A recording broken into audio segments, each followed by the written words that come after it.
How does time tick? How does time talk? We don't know, but whether time ticks and whether time talks, the answer to those questions is clearly yes.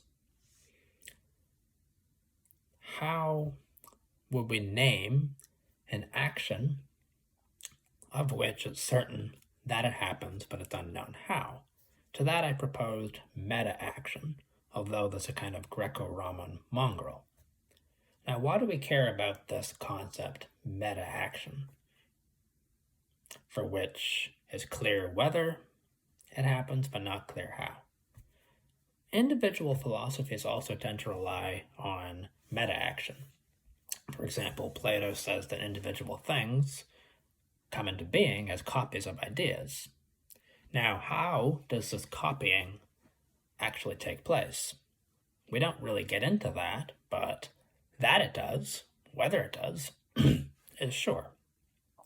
The answer is yes. Well, whether copying of ideas into individual things takes place, oh yeah, of course it does, but how? We don't know, because how, in this case, is actually restricted to interactions between the shadows or between the copies. How about Schopenhauer, who says that the will to live manifests itself as many things, deeds, desires, and so on? Well, how does the will manifest itself? How does this manifesting occur? And then you can ask also, digression, whether the manifesting is actually more important than what manifests itself. That aside, whether the manifesting occurs or not is clear. The answer to that question is yes, of course. This manifesting of the will does occur, but how?